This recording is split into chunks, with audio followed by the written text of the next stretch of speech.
For Americans, the Ukraine war seems far away, yet at any moment China may officially declare its support for the sanctioned Russian economy and deliver the military and non-military goods to win the Ukraine war decisively. What is to stop this Eurasian monster? The European Union indeed spends a lot of taxpayer money on defense, and they can spend a whole lot more. But without the United States, Europe may become overpowered and then absorbed into a super-Eurasia, which threatens the existence of America. North Korea may attack the United States naval base in Guam, and the grandfather of the current dictator there had been an officer of the Red Army and Stalin's puppet. The true command structures of North Korea are secret, and the most likely scenario is that Moscow is still pulling the strings and delivers the tech needed for the nuclear program. Already we can see the Russian propaganda in the West shifting towards a pact with the communist Chinese. Xi Jinping supposedly wants to shake up his regime and ditch the remnants of Maoism. Especially conservative Americans are asked to make a pact with the devil in order to win against an international left-wing conspiracy. The Chinese, despite the communist program of internationalism, kept a strong ethnocentric nationalism and exceptionalism. If you buy into their garbage, they are the greatest empire that goes back thousands of years further than anybody else. In Russia, a Slavic heritage and the language are an absolute must. Ever since Prince Alexander Nevsky drove back the Teutonic Order and the Swedes 700 years ago, the main enemy was always white non-Slavic folks from Northern and Central Europe. Sometimes they call themselves Teutonic Order, sometimes National Socialists, and today's Anglo-American elites look exactly the same. So when Russia talks about Nazis, they really mean white non-Slavic folks. So forget about the fantasy that there is a Christian, conservative, better superpower out there where the grass is greener and happy families frolic around. It's just the Soviet Union without Marxism-Leninism. The ruling KGB structure, which they don't really divulge, as it is secret, carbon copied the plundering we saw during the European Middle Ages, where monarchs and aristocrats stole everything they could and put family members in all kinds of lucrative positions. Eventually, the aristocrats hid their money behind a flurry of offshore front corporations, stock holdings, and other vehicles. The KGB did the very same thing, declared the empire to be the Third Rome, and built outrageous palaces. The United States also models itself after ancient Rome, with more economic freedom, which means more tax revenue, and more personal freedom, which keeps the serfs busy and entertained, and the political choice between tightly controlled parties and outdated ideologies. In Russia, you go to prison when you complain about the leadership. In the United States, you are encouraged to complain about the political opponent and be a silly lapdog to your own political group. Every few years, the ruling party changes and this strings the people along. Russian propaganda keeps playing into the fears of conservatives in the West, but socialism in reality is just overregulation and overtaxation, which are attributes of just about every empire that ever existed. The KGB learned its intimidation and spy techniques from the older Tsarist intelligence, who learned it from the British colonial empire. China's communist revolution is part of the state cult. Mao is considered the founding father and his Long March a blazing myth. Ultimately, however, it was an operation planned, financed, and monitored by Russia over a long period of time. All major Chinese communists had been educated in Stalin's institutions. Anyone who secretly expressed no loyalty to Moscow was immediately eliminated and replaced. Mao's tough program was copied verbatim from Stalin. Just as the USSR took Eastern Europe, they took China, and then, for strategic reasons, made it appear that the two communist brother states went their separate ways. The book Kang Sheng and the Chinese Secret Service provides some important information. Before there was even a proper communist party, many so-called youth corps formed across the country and talent scouts recruited young men like Sheng. As in other countries, no significant communist movement would have emerged without professional guidance from established Russian circles. The Russian Sergei Stalin arrived at the first joint congress of the Chinese Socialist Youth Corps with a forged passport, identified by French counterintelligence in China as an agent of the Russian Secret Service GPU, a forerunner of the KGB. Special commands were set up by the GPU with Chinese communists. Two people were also present on behalf of Moscow when the Chinese Communist Party was founded in a small circle. After returning home, Wang Jinmei and Deng Enming reported to Kang Sheng about the founding Congress. In 1922, Deng and Wang went to Moscow to attend an important event attended not only by Chinese communists but also by members of the nationalist Kuomintang. Moscow's Sun Yat-sen University was one of several training camps for the Chinese communists, as well as for the Kuomintang nationalists. The first rector was Karl Radek, who had become a member of the Central Committee of the Communist Party of the Soviet Union, but was thrown out of the party in 1927 and exiled to Siberia. There was also the Communist University of the Working People of the East, which was supposed to educate Asian cadres. On behalf of Lenin, Mikhail Borodin established a military academy on a small island near Canton in order to have new officers trained by Soviet military advisors for the Chinese communists and nationalists. Kang Sheng was tasked with special affairs for political security, which meant counterintelligence and other types of tradecraft, such as obtaining cover addresses, shielding meeting points, establishing dead-drop mailboxes, and recruiting informants. The Chinese were frequenting the Soviet consulate in Shanghai, where Russian GRU agents such as Chusov and Koyennikov were based. Those two Russians were in charge of the Chinese Communist Party's combat departments. The necessary money flowed through the Soviet Dalbank, front organization of the Soviet Secret Service, GPU. Moscow sent Sergei Stalin, who had been observing the Congress of Communist Youth Corps years earlier, and GPU agent Sidorkin. The Kremlin ordered that the Chinese communists had to work with the nationalist Kuomintang for the time being. The Russian agent Borodin sought out the most capable people and put Gu Shunjiang in touch with the GPU, who then referred him to a training facility in Vladivostok, where he received thorough training in espionage and armed insurgency. He was even made Zhu Enlai's deputy, but was arrested by the Kuomintang and betrayed some of his comrades, which is said to have led Enlai to kill Shunjiang's family members. Kang Sheng is said to have gone through the GPU training and then built up appropriate intelligence structures for the Chinese Communist Party. He distributed a pamphlet to a select few, which was essentially a copy of the GPU manual for the basic training of new cadres. Of course, the Russians only needed to pass on part of their intelligence expertise and only as much as the Chinese absolutely needed to carry out their tasks. The followers of the Chinese Communist Party were soon disappointed by the party leadership, which was ready at any time to go to battle at the slightest sign from Moscow, regardless of the consequences. Some hasty and failed operations were due to the power struggle in Moscow and St. Petersburg because Stalin was not yet the undisputed dictator and even dismissed his own intelligence chiefs in droves. During the ruthless actions in China, communist officials allowed themselves to be tested to see whether they were consistently implementing orders from Russia without any hesitation or complaints. Distrusting one another and living in paranoia, Chinese communist leaders were exactly what the Kremlin wanted to ensure against the project slipping out of control. Each was interchangeable and theoretically could be eliminated at any time. Anyone who criticized the Russians in private with another comrade and harbored any ideas of locking out Russia after the planned revolution ran the risk of being reported as unreliable. Any bodyguards, cooks, domestic servants, or women could actually be Soviet agents, and anyone could carry out an assassination.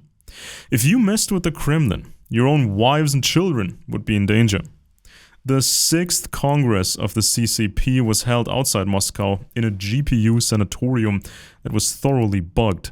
The Chinese communists were supposed to set up their own secret service and did so in accordance with their Soviet training. The Soviets also largely determined the CCP's Politburo members. Stalin especially relied on Li Lizan. Lizan considered himself the Lenin of China and Bolsheviked the party based on the Russian model. His comrades were constantly being hunted down by the French, British, mafia gangs, the Kuomintang, and Chinese authorities. The spy chief of the Soviet Union's Red Army sent infamous agent Richard Sorge to China to set up an intelligence network. Sorge came from Germany and was considered a companion of Karl Marx. Disguised as a journalist and correspondent for the Deutsche Getreidezeitung and representative of the German-Chinese Society, he acted under the alias Johnson. Various organizations were used as camouflage, such as the Soviet Merchant Navy. Kang Sheng may have worked directly for Sorge. Money came from the Metropolitan Trading Company, among other vehicles, but Stalin tied the money to specific conditions. Ursula Hamburger, aka Sonia, who later worked against the Nazis and transported information crucial to the war to Russia, was also involved in China. Sorge had recruited her for the GRU. The so-called 28 Bolsheviks arrived in China, all graduates of the Soviet-Russian Sun Yat-sen University. Wang Ming, who was only 25 years old and extremely arrogant, was considered the new rising star, Moscow's favorite, the finest Russian training. Later in 1941, he refused the self-incrimination and declaration of loyalty demanded by Mao. Soon after, he became seriously ill. In his later book, 50 Years of the CCP and the Betrayal of Mao Zedong, Wang claims that Mao tried to have him poisoned. In 1956, Wang went to the Soviet Union for medical treatment and never returned to China until his death. The Soviet-Russian asset Pavel Miev pulled the strings and came to Shanghai to personally oversee what was happening, to ensure the CCP was functioning as intended. Surrounded by snipers, there was a meeting where all the decisions were made. In 1937, Miev was arrested by the Soviet-Russian Secret Service and he was executed 2 years later. He Mengzhong and his people wanted to resist the current structures and convene their own party congress, but they were brutally wiped out by a hit squad. A comrade is only a comrade if Moscow says so. The British and French were also hunting Chinese communists, and that weakened the Communist Chinese party to such an extent that the urban territory became too hot for them and they had to switch to the strategy of gaining a foothold in rural areas. Kang Sheng went back to Moscow to Secret Service headquarters to take stock and pick up his new orders. The Soviet-Russian facilities were like factories that continued to churn out new communists for China, like on an assembly line. Just as the British had perfected long ago, the Russians applied a whole series of attitude and reliability tests to the young Chinese subjects. Even girls were used to test whether the students cared more about showing off or maintaining secrecy. As in every cult, envy and resentment were fueled because there was no real loyalty and friendship among each other. One who betrayed his fellow students hanged himself out of guilt. Stoyanov from the GRU selected the suitable Chinese who corresponded to his ideas. The most elite of the cadre schools was in Moscow and was attached to the Comintern's International Relations Department. Guys like Zhu Enlai, Chen Yun, Peng Zhen, and Kang Sheng had special status and were trained directly by the GPU Secret Service. Koreans, Mongolians, and Japanese were also educated at the Chinese Kitaskaya University. Even the terms used by Chinese agents are from the Russian language. Various troops were assembled in Russia under Kang's leadership, which would then join Mao's guerrilla forces. Kang and Mao remained fairly close allies for decades. It is well known and well documented that Stalin surreptitiously betrayed socialists abroad who were not in line with Moscow. Why should he deal differently with the socialists in China? Mao is said to have been significantly more independent of Moscow and relatively early on as a guerrilla leader. As early as 1929, he suffered from depression and various physical symptoms of illness. Stalin and his secret services must have been sure that they could control Mao, and at the same time Mao would have been the right figure to later stage a break with Moscow. Mao had the credit of being a leader in the guerrilla struggle, but he lacked the successes and the backing for his methods at the Comintern. The real expertise was provided by the German military advisor Otto Braun, who had been trained at the General Military Academy of the Russian Armed Forces and was sent to Mao as a minder. The so-called Long March was a retreat that was later turned into a heroic myth. So Mao was the ideal functionary for Moscow in several respects because he didn't seem to have any real talent for military and intelligence matters. Tasked with conducting counterintelligence around Mao, Kang Sheng was in a key position to plant agents working for a Soviet service. One could have poisoned Mao at Moscow's request, laying false leads to blame some dissenting Chinese socialists who were not aligned with Moscow, or alternatively spread the word that Kuomintang spies were behind it. Mao was totally replaceable, and there were more than enough other communists ready to take his place. Mao was permanently dependent on Soviet military equipment and diplomatic cover, and none of his Chinese comrades could have guessed when this relationship of dependency would ever end. Even if Mao did dare a real break with the Soviet Union after the revolution, he would have been in a very weak position. Not only did the Russians want to control China's territory, but also the well-known European powers like Britain and France would have mercilessly exploited any weakness of Mao's new state. Under General Joseph Stilwell, the United States of America wanted to set up an American-Chinese secret service with Operation Dragon. Donovan from the OSS Secret Service created yet another such organization and was allowed to use the network of the British SIS, that was Operation Clam. Assisting was OSS agent Cornelius van der Star, who had extensive commercial and financial contacts. The company he, or possibly OSS, founded later became the largest insurance company in the world. After the Japanese defeat in World War II, Stalin gave the Chinese communists a bunch of weapons that were also badly needed. On October 1st, 1949, Mao Zedong proclaimed the People's Republic of China at the Tiananmen Gate and was now the puppet dictator of a country in ruins without modern economy and technology. Russia, on the other hand, already had an automobile industry, an oil industry, modern power plants, and a steel industry thanks to American companies. Mao's health was very poor and he ruled mainly from his bed in the bedroom. Mao's only visit to Russia is consistently cited by historians as evidence of the great rupture between the two countries. But rather than charting his own course, Mao adapted Stalin's approach of decades past, using massive purges and detention camps to dispossess landowners, enforce rapid collectivization, and destroy private companies en masse. This is exactly what one would have expected from someone who unconditionally implements Stalin's wishes. But because Mao was allegedly given the cold shoulder during his visit to Russia and was parked in a country house, ordinary historians ignore all relevant context and perpetuate the legend of the rupture. In and of itself, socialism could have been introduced much more humanely and elegantly under Mao, which would not have alienated international companies and investors. What is the use of controlling more and more parts of an economy that produces little of value and cannot generate profits from its sales abroad? Even after Stalin died in 1953, there continued to be significant Soviet support for China.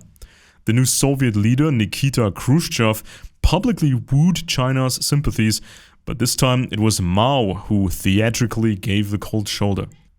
In 1955, just 2 years after Stalin's death, there was an agreement whereby Soviet Russia supplied the Chinese with an experimental nuclear reactor and allowed 100 Chinese technicians to undergo training in the USSR. Top Chinese scientists who had gone to the United States were brought home. In 1959, sentiment between Russia and China had hit rock bottom, and Moscow cancelled the nuclear deal and ordered technicians home. But enough alternative experts were made available from the GDR in Eastern Europe, such as Klaus Fuchs, who originally worked on the American Manhattan Project to build the first atomic bomb. Fuchs came very close to being inducted into the Royal Society, but the FBI caught him, and he gave the usual lyric of a caught spy that he only wanted to keep the peace by helping to establish a balance of power. Oddly enough, in 1959 he was pardoned, went to the GDR, and then helped the Chinese with the atomic bomb. Various Soviet consulates in China were closed, and Kang Sheng, who owed his career to the Soviet Secret Service, had raids carried out and 24 KGB spies arrested. Nikita Khrushchev said in his memoirs that the Chinese officer Gao Gang had always thoroughly informed the Soviet Russian intelligence chief Beria what the different Chinese revolutionary leaders were thinking. Kang Sheng had been Beria's student. Sheng had also traveled to the middle of the Spanish Civil War to hunt down dissident left-wing anarchists on behalf of Moscow. Gao was cut off and Kang Sheng gave the impression that he no longer danced to the tune of the Soviets, but lived in Beijing very close to the Russian embassy. Peng Dehuai was still attending the Soviet military academy in 1957 and wanted to renew the Chinese military. He didn't believe in Mao as nonsense, complained to Khrushchev, and was then cut off. Apparently, he wasn't privileged enough to be privy to the staged rupture between the two countries. Sheng, Zhou Enlai, and Lu Xiao attended the CPSU National Congress in Moscow, where they theatrically emitted a bunch of shouting, which had the sole purpose of deceiving world public opinion. Not only Sheng, as a trained Secret Service agent, had enough brains in his head to know that differences of opinion with the Russians could be settled privately and that it would have made strategic sense to be on good terms with the Russians, regardless of whether you had your own plans followed or not. Right-wing circles in the US were skeptical, such as James Jesus Angleton from the CIA Counterintelligence Department, who feared the obvious scenario that the Chinese and Russians covertly formed a single communist bloc trying to win international concessions and trade ties. Under US President Nixon and Henry Kissinger, it was adamantly argued that aid to China would provide a counterweight to the USSR, while at the same time Kissinger had been involved in organizations such as the Bilderberg Group, which represented major corporations that exported technology to the Soviets. American media entrepreneur Henry Luce was convinced that Mao was totally dependent on Stalin. Luce was close to the Republicans and knew John Foster Dulles, Secretary of State, and his brother Alan Dulles, who was CIA director. The CIA and its predecessor OSS went back to the Skull and Bones secret society at Yale University, which were organs of the British colonial empire once, and the aristocratic high nobility. Why haven't historians systematically pursued the question of whether China was a Russian colony? The Soviet news agency TASS became the main source of information in China, and the Sino-Soviet Friendship Society, with 120,000 locations, became something of a Masonic lodge system, just like the colonial power Britain once established Freemasonry for, along with the sister organizations and front organizations in the colonies. As the Korean War began, the presence of Russian troops and equipment in China increased. The Soviets provided the tanks, the military experts, the puppet Kim Il-sung, and whatever else was needed to invade South Korea. Fighting took place in the worst possible conditions, and Mao willingly sacrificed hundreds of thousands of soldiers, some of whom fell victim to the cold of minus 30 degrees Celsius and malnutrition. They didn't even have properly lined boots or shoes. The extra cost was passed on to Chinese peasants who had to give up grain as taxes, just like in the ancient Roman Empire or medieval Europe, to pay for the standing army. One's status in the party hierarchy determined the quantity and quality of food one received, tobacco, stationery, and healthcare. Leading cadres had personal doctors and sent their children to Moscow. In the countryside, privileged families attached to the Communist Party, rich farmers and landowners, hired farmers, charged farmers high interest rates, and even engaged in speculative transactions. Millions and millions of farmers were living at or below the subsistence level in terms of calorie intake.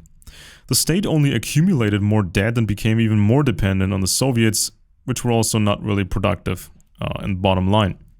The next stage of land reform was so blatant that it amounted to a kind of declaration of war on the peasants. After Stalin's death in 1953, Mao was said to have been liberated from Soviet influence, according to ordinary historians, which is quite absurd. No one was more Stalinist than Mao. No one copied Stalin like Mao. No one else acted in China like Stalin in the Kremlin. Just like Adolf Hitler, he didn't like a regular routine and left the myriad tedious details to a bevy of party princes and their subordinate hordes of administrators. Kang Sheng, who had been trained by the Soviet Secret Service, hunted down suspected traitors to the communist cause on behalf of Liu Shaoqi, who had gone to the Soviet Union in 1921 and became the second highest official under Mao. The chairman himself was already quite a wreck, addicted to pills, he was mentally ill, plagued by irregular sleep, and severe mood swings. If he suddenly developed cancer, suffered a heart attack, or had a stroke, he could easily have been replaced. Had he become a problem for Moscow, he could have been subtly poisoned. The state and the security apparatus had become far too complex for Mao to have even the slightest overview. Liu Shaoqi believed that one should take time to establish a complete socialist system. Any idiot should have known that forced collectivization in the Soviet Union had been a non-starter, while the United States was awash in prosperity, produced more war hardware during World War II than all other countries combined, and ordinary citizens drove spacious high-horsepower cars. Mao called for full socialism right now, destroying the last few companies, forced collectivization of the peasantry, and a brainwashing called thought reform. In essence, Mao restored civilization in China to what it was like in a European colonial empire before the 1800s, where serfdom prevailed, where there was a population class of complete slaves, just like in the colonies, and where scores of people died unnecessarily over and over again. In Europe, a series of wars between principalities and kingdoms decimated the citizens. In China, it was the war between the state and classes of so-called backwards imperialists and spies. A few percent of the Chinese ended up in Laogai labor camps and were thus slaves with a high mortality rate, just like the African slaves of the European colonial powers. Only over the course of several decades were the conditions in China gradually relaxed and a kind of middle class was allowed to exist alongside rudimentary capitalism away from the key industries. In a similar fashion, conditions in Europe were relaxed in the 1800s and capitalist structures were allowed to develop. Perhaps this tiered model worked so well for the most successful noble houses that it was repeated in the Soviet Union and then in China. The Chinese Laogai system was a copy of the Soviet Gulag and a human as well as an economic catastrophe. In the United States, with manageable personal costs and the latest machines, many more construction projects were achieved than China was able to achieve with millions of slaves. The communists pretended to do everything new and different from the traditional capitalist, imperialist, aristocratic colonial empires in Europe and North America. But in reality, the communists copied practically everything that the nobility had tried successfully in the past.